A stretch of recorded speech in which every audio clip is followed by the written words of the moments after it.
बिस्मिल्लाहिर्रहमानिर्रहीम अस्सलाम वालेकुम दोस्तों, आप देख रहे हैं जवाद बाकी व्लॉग और मैं हूं जवाद बाकी। सबकी नजर है सुप्रीम कोर्ट के कमरा नंबर 1 पर। इसमें बैठते हैं सीजे साहिब। वजीर आजम हाउस में परेशानी बढ़ गई है क्योंकि फुर्ती मैन यानी कि शहबाज शरीफ को आगे कर दिया है, पीछे से फौज गायब हो गई। शहबाज शरीफ कदम बढ़ाओ, हम तुम्हारे साथ हैं, या सानू नहर वाले पुल ते बुला के तैयार आप माही किथे रह गया। यही हुआ शहबाज शरीफ के साथ कि उनको आगे कर दिया, पीछे से फौज गायब हो गई क्योंकि आगे बैठा है ना डर चीफ जस्टिस। मतलब स्टैब्लिशमेंट ने हाथ कर दिया नून लीग के साथ। फौज ने हर हरबा इस्तेमाल कर लिया। अब उनको समझ जाने लगी कि खान और खान के सिपाही पीछे हटने वाले तो हैं नहीं। इन्होंने सारे का सारा प्लान ही मिलिया मेट कर दिया है। उसकी वजह दोस्तों, खान के खिलाफ इन्होंने हर हरबा इस्तेमाल किया। इन्होंने लोगों के मोबाइल तोड़े, इन्होंने गिरफ्तारियां की, इन्होंने उन्हें मारा, इन्होंने मुकदमे बनाए, मगर हासिल से आगे कुछ नहीं हुआ। अब समझ आने लग पड़ी है कि अगर मजीद नून लीग का साथ दिया तो जो फौज की इज्जत है, थोड़ी बहुत अवाम में अब रह गई है, उसको बचाना बहुत मुश्किल हो जाएगा। एस्टेब्लिशमेंट की इज्जत तो जीरो हो गई है। मैं हमेशा आपको बताता हूं कि मैं वीडियो में जब भी ये फौज का लफ्ज इस्तेमाल करूं तो इसका मतलब है मिलिट्री एस्टेब्लिशमेंट, जो 4-5 जर्नैल हैं ऊपर तमाम मामलात करते हैं सीधा। बाकी नीचे वाले फौजी तो बहादुर हैं, उनको तो सलूट है। खैर, अब इन्होंने तमाम हरबे इस्तेमाल किए, लोगों के मोबाइल तोड़े, हत्ता कि इन्होंने सोशल मीडिया के जो लोग थे उनको भी उठा लिया। इन्होंने कहा पीटीआई के हैं जी, आपने क्या कुछ नहीं किया, मगर आपको हाथ में कुछ ना आया। अब अटॉर्नी जनरल जो कि सुप्रीम कोर्ट में पेश होते हैं, गालबन उनका सोमवार को ये दूसरी उनका होगा, सामने उनके आएंगे। अटॉर्नी जनरल को सीजे साहब ने कहा कि आप जाएं और पूछ के आएं कि ये जो तलखियां कम की जाएं, मुज़ाकरात कैसे करेंगे। वो भागे भागे गए हैं। उन्होंने वजीर आजम हाउस में पहुंचे हैं। अटॉर्नी जनरल साहब बड़े मासूम से आदमी है, शरीफ से हैं। उन्होंने कहा जी हाँ जी, ये तलखियां कैसे कम की जाएं, बताएं, कोई हल हुल बताएं इसका। इमरान खान साहब ने तो अली जफर साहिब के थ्रू वो भेज दिया कि तलखियां, मुज़ाकरात सब कुछ है मुमकिन, मगर इलेक्शन के लिए आइन और कानून के मुताबिक बात। जब अटॉर्नी जनरल साहब वजीर आजम हाउस पहुंचे तो वहां पर बड़ी अजीब सी बात होती है। वो कहते कौन सी तलखियां कम, कौन से मुज़ाकरात, कौन से, हम नहीं मानते, चल भाग इधर से, चल भाई चल, चल अगले राहो। उन्होंने कोई जज वज नहीं, कोई अदालती कार्रवाई नहीं, हम बायकॉट करते हैं।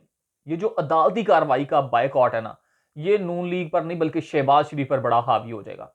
आने वाले दिनों में शहबाज शरीफ इतनी बड़ी मुश्किल में फंसने वाले हैं, जो वो कह रहे हैं कि अदालती कार्रवाई का बायकॉट कर रहे हैं। अदालती कार्रवाई का बायकॉट करने का मतलब ये है कि वो सीधा सीधा मुकम्मल तौर पर ताहयात पैक होने जा रहे हैं घर का रास्ता। उनके बड़े भाई पहले ही हैं, अब वो छोटे भाई भी पैक हो जाएंगे और बस फिर अल्लाह अल्लाह खैर सल्ला। यहां पर अगर इनका कंपैरिजन ही किया जाए खान के साथ, खान को जब भी अदालत ने बुलाया उन्होंने कहा बिस्मिल्लाह जी, मैं जाता हूं, कोई मसला नहीं है, सिर्फ सिक्योरिटी प्रोवाइड करें, मैं हाजिर हूं, कोई इस तरह का इशू ही नहीं है। भुट्टो साहब देख लें, आज भी अदालती फैसले उठाकर देख लें तो भुट्टो साहब का अदालती कत्ल माना जाता है और स्याह हरूफ में वो दिन यानी कि याद किया जाता है या उनके। मगर भुट्टो साहब ने अदालती फैसले से रूगर्दानी नहीं की, वो नहीं, उन्होंने मुंह फेरा, वो अदालती फैसले का उन्होंने बाइकाट नहीं किया। अच्छा, ये होता है कि अदालती फैसला वो आपके हक में भी आ सकता है, एक के मुखालिफ आ जाएगा। मैं आपको पहले बता देता हूँ, अदालतों में इंसाफ नहीं होता जनाब, फैसले होते हैं और फैसला किसी के हक में अच्छा होता है, किसी के हक में बुरा। जिसके हक में आ गया उसके लिए अच्छा। अब मगर बात यह है कि इन्होंने तो साफ इनकार कर दिया, हम नहीं मानते, हम नहीं मानते। पहला कहता था मुझे क्यों निकाला, ऐसा बंदा ये कहता रहा मुझे क्यों निकाला, मुझे क्यों निकाला। खान ने आके बताया मुझे इसलिए निकाला, लहरा के बताया, उसने तमाम प्लान बताया कि मुझे इसलिए निकाला। आप अब तक पूछ रहे हो, आप में तो इतनी जरूरत ही नहीं है आप नाम भी लेके इस तरह बता सकोगे कि मुझे क्यों निकाला। खैर, अगली बात आ जाते हैं, बड़ी अहम खबर है जी दूसरी। वो खबर यह है कि नवाज शरीफ, मरियम, सफदर और शहबाज शरीफ, बड़े भाई, छोटे भाई और पापा की जान लाडली, ये जा रहे हैं जी सऊदी अरब। सऊदी अरब ये जा रहे हैं जी, कुछ हम इबादत कर लेंगे आखिरी अशरा में। मगर अब जो अंदर की खबर ये आई है कि ये मिलने जा रहे हैं। अब आखिरी पत्ता है, इन्होंने कहा हर हरबा जब इस्तेमाल कर लिया, फौज की तरफ से झंडी लहरा दी गई, भाई अब कोई भी नहीं इधर बचा क्योंकि फौज भी पीछे से गायब हो गई। अब जब फौज गायब हो गई, इन्होंने कहा फिर आखिरी सहारा हमारा सऊदी अरब रह जाता है, क्योंकि इमरान खान के मोहम्मद बिन सलमान के साथ बड़े अच्छे ताल्लुकात हैं। याद हो, जब मोहम्मद बिन सलमान पाकिस्तान आता है तो खान साहब खुद ड्राइव करके उसे लेके आते हैं। वो कहते हैं खान उसकी बात नहीं टाल सकता। नवाज शरीफ अब उस उधर घुटने टेकने गया, उनके गोडे गिट्टे पकड़ेगा, भाई हमें माफी मुफी करवाओ, माफीनामा दो, हम वापस वतन आना चाहते हैं। अब आप नवाज शरीफ की तारीख उठा के देख लें। नवाज शरीफ जब भी वतन से जाता है या वतन में आता है, यानी कि पाकिस्तान से ये जब भी जाता है या आता है, ये हमेशा मुआहदा करके आता है या जाता है, लिखत पढ़त करके। करतूत ही ऐसे हैं, इससे लिखवाते हैं और ऐसा लिखवाते हैं कि फिर वो बाहर जाके कभी कभी तो आता भी नहीं है। आपको याद होगा, खान साहब से बड़ा जोर दिया गया। खान साहब ने अक्सर तकारीर में कह दिया कि मुझे दोस्त ममालिक की तरफ से प्रेशर डाला गया। खान साहब से इंटरव्यू में पूछा गया कि कौन से ममालिक हैं, दोस्त ममालिक हैं। खान साहब ने उनके नाम इसलिए नहीं लिए कि उनके साथ ताल्लुकात खराब ना हो। ये अब सिफारिशें डलवाने पर आ गया। फौज का इन्होंने आखिरी पत्ता इस्तेमाल कर दिया, उनका प्लान कामयाब नहीं हुआ। अब इन्होंने सऊदी अरब का जाके घुटने अब पकड़ लिए हैं कि भाई हमें माफ कर दिया जाए और खान के साथ हमारी सुलह करवा दो, किसी तरह से वो हमें गैप दे दे, स्पेस दे दे। अब यहां पर बात नहीं रुकती। अब दो दो फरीकों को इसके अपनी अपनी जान के लाले पड़े हैं। नवाज शरीफ को तो अपनी जान के लाले पड़े हैं, सिर्फ वो अपनी सियासी साख बचाने के चक्कर में है कि किसी तरह से आ जाएं, हम अंदर आ जाएं, पाकिस्तान में इन हो जाए। पाकिस्तान में इन होने का बुरासा तो उसका तो नहीं है। शहबाज शरीफ है, वो भी अब आपको पता है बस आखिरी आखिरी सांस है, यानी समझ लें उनकी यानी कि सियासी जो है ये चल रही है, तमाम सरगर्मियां ये वेंटिलेटर पर ही हैं, गिने चुने सांस रह गए हैं। रियाद से ताज़ा तरीन खबर आई है जी, कोई इनकी जो शाही मुलाकात है वो तय नहीं है। जो नवाज शरीफ साहब जा रहे हैं वहां पर और पापा की जान भी वहां पर जा रही हैं और साथ इनके छोटे भाई फुर्ती मैन यानी कि शहबाज शरीफ साहब, इनकी कोई भी वहां पर जो बाकायदा तौर पर प्लान होती है रियाज में शाही खानदान के साथ, मोहम्मद बिन सलमान के साथ या दूसरे लोगों मुलाकात प्लान नहीं की गई है। हाँ, वजीर आजम शहबाज शरीफ वजीर आजम के तौर पर जाएं तो कोई उनसे मुलाकात हो सकती है। फिर जाहिर सी बात है, शाही खानदान है, शाही खानदान किस तरह मिलता है वो आपको अच्छी तरह से मालूम है, मगर इस तरह निचले लेवल पर नहीं है।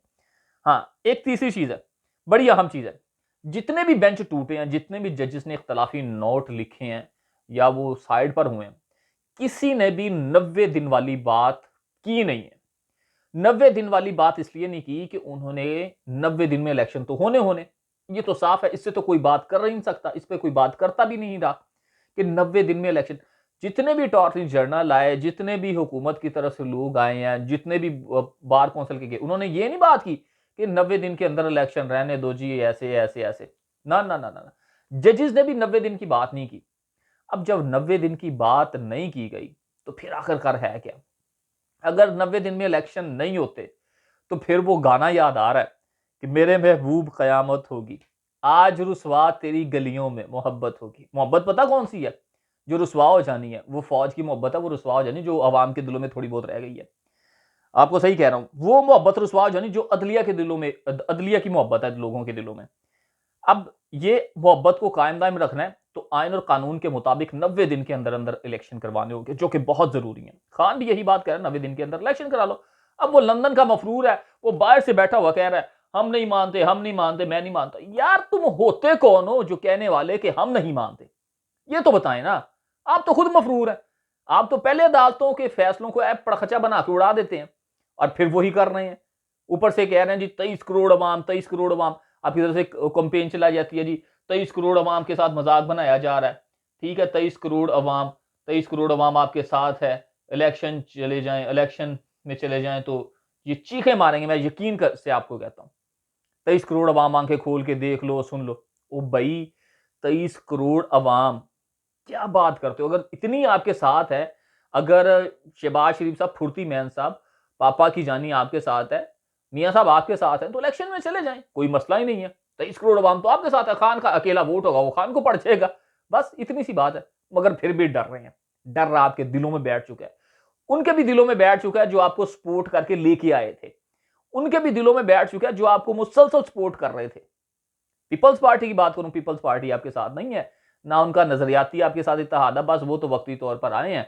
वजीर खारजा साहब बिलावल साहब बने हैं, बस उन्होंने बाहर दौरे दूरे करने थे, अपने हालात हेलो हाई करनी थी। मैं यंग नया बंदा आ रहा हूँ जी, आने वाले दिनों में शायद मैं वजीर आजम की सीट पर नजर आ जाऊँ, मगर अभी तो नजर नहीं आते जी बिलावल साहब, अभी आप बहुत दूर हैं। ये सूरत हाल है जी। कल आप देखें क्या फैसला आता है, मगर कल का दिन बड़ा इंपॉर्टेंट है।